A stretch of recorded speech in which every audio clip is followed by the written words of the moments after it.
Hey, this is Todd Evangelist once again with the Imperial County Office of Education, in particular the Strong Workforce Program for middle schools here in Imperial County.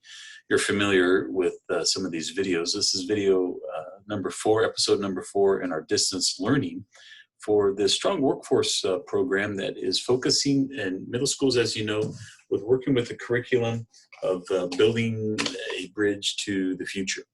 And you may be a teacher. Well, I guess if you're getting this email, you are a teacher who went through that training, or you might be on the consortium. And so we're glad that you're here. We're glad you're using these resources. Here's the idea. Every week we release one for students and families. We put that one publicly on YouTube and our Facebook pages. But really the idea behind it is that you as a teacher would send that link to the students as you provide some online resources for them through your distance learning program in your classroom, as it relates to the Building the Bridge resource that we're all using and working with through Strong Workforce. So with that, all the technicalities out of the way, here's what the goal is for episode number 4. We just recorded one for the students, and the concept behind that is that we wanted them using a little bit of the Building a Bridge. By the way, we're in Chapter 9 still on this, and page 33 for the students. And the concept there is that we're having them use a website to identify an occupation that has interest to them, and then doing a little bit of research on that occupation. And so that's the push for the students, is that we want them to choose an occupation. They've done that in some other episode series, other lessons. But now they have that occupation that they have in their head.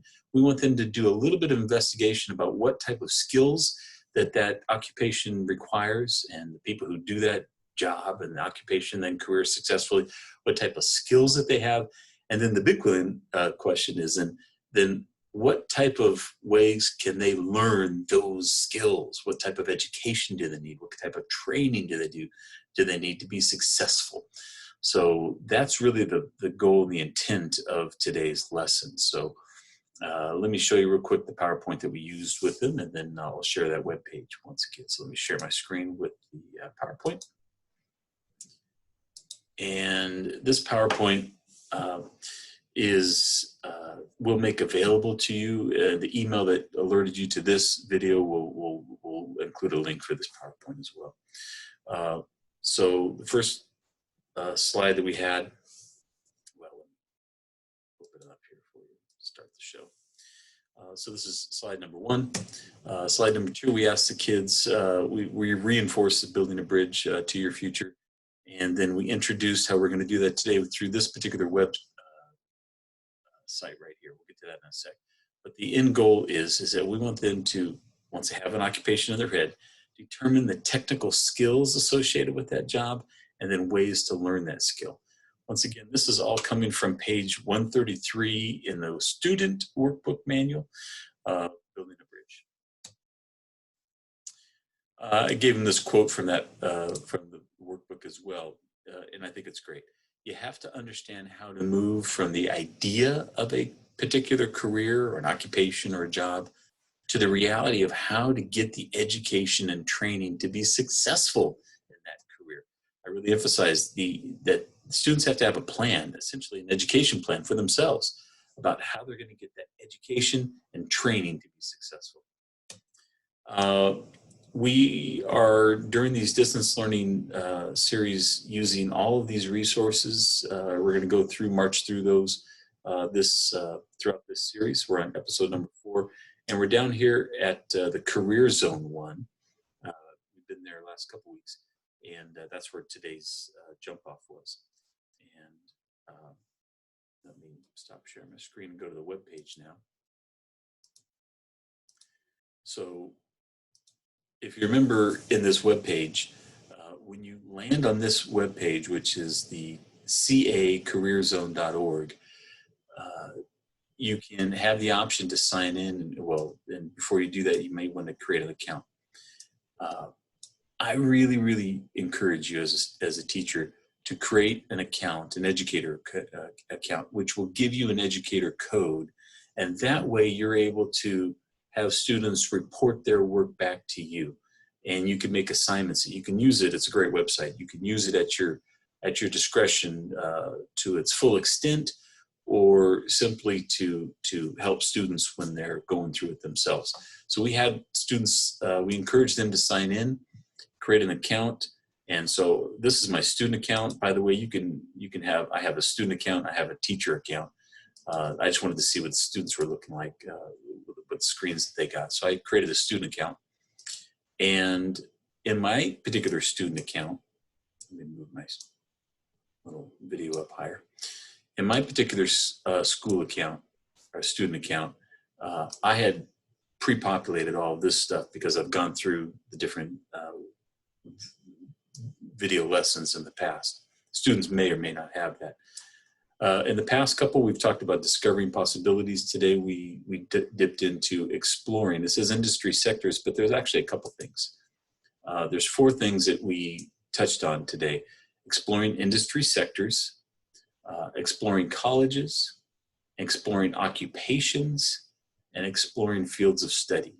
I'd encourage you to go to each one and investigate a little bit about it. But really, the exploring the occupations is where I think students are going to get the most use. So if I go to exploring occupations, there's a whole bunch of different ways that you can filter down and avoid having nearly 1,000 occupations listed here. The main way to do that is to go through it, have the students go through it based upon what their interest profiler is. When that is done correctly and saved by a student, then these occupations will be auto-filtered to their interests, which I think is a great tool. But that's been in previous videos. Let's just pick one real quick. So accountants. If a student were to pick that as a particular career or an occupation that they'd be interested in, here's all the resources and a little bit of a dashboard for students to understand that. What I want to have you emphasize with them is all the things that relate to preparation for this. First of all, Job Zone doesn't really talk about preparation, but really that's what it is. Job Zone talks about the type of preparation needed. For this one, it refers to it having considerable preparation needed. Most occupations in this category for accountants require a 4-year bachelor's degree. Some do not, but that's important for a student to know. Is this something that they're going to require a 4-year degree, a 2-year degree, some on-the-job training, or is this something I need a doctorate in, like a PhD, to do? All right. So this gives them a whole bunch of things, a little more details about the job, what they do. They can rate whether they like this job or not. And then what I wanted to focus with them and with you today is go to this area where it says things that they need to know. This is talking about the person in this job, in this case an accountant, and things that they should be able to do. So things that they need to know for an accountant: they need to know economics and accounting. They need to know mathematics, English language. They need to be competent with computers and electronics. They need to have some clerical skills. Those are all things that they would need to get through training. Remember, we talked about this being their job profile with Job Zone number 4 as a bachelor's degree. Those are all the things that they would need to study and major in. They need to major in either accounting or economics. They need to take a lot of classes in mathematics. So those are skills that this job requires, that those students need to learn how to get those skills. So when we go back to the Building a Bridge page, if they have it, or if they just go back to that initial slide, the question for them was, what's your skills related to the job that you're interested in, that occupation you're interested in, and what are the ways that you can learn those skills for that job? So in this scenario, if I wanted to be an accountant, I know I'd have to go to college and I'd have to get a degree in accounting or economics and be, up there with taking math classes and be competent in English and all those different things. And so then on my formula, I have to be familiar with accounting and have a degree in accounting. The ways to do that is that I have to graduate high school and then attend a 4-year university and get a degree in accounting. So that's the concept that we're trying to have kids think about is that their dream job is going to have skills that they need to begin the process of training and preparing for getting education along. All right, let me stop sharing this particular screen and go back to the ending of our PowerPoint here. So if the skill set was to find a technical skill and ways to learn that skill, and then just to finish off this particular PowerPoint for them. Once again, I'll include the PowerPoint in the email that we send you, and that's it. That's my contact information. I'll stop this here. All right. So essentially, that's the task that in the video lesson, the distance learning lesson is that we've given to students, is to using that website, choose an occupation that they're interested in, and then do enough research that they know about what type of skills are with that particular job and how to obtain those skills, education or training that they need, and where they can get that to be successful in their career. Hey, thanks a lot. Appreciate you watching this. And our goal for this is that you would push that student version video out to your student in whatever platform is best used by you and your school. And if you have any needs in future videos, feel free to reach out to myself and us here at the Strong Workforce Program. We'd love to make sure that we're addressing the issues that you're needing with your students. All right. Thanks a lot. Bye-bye.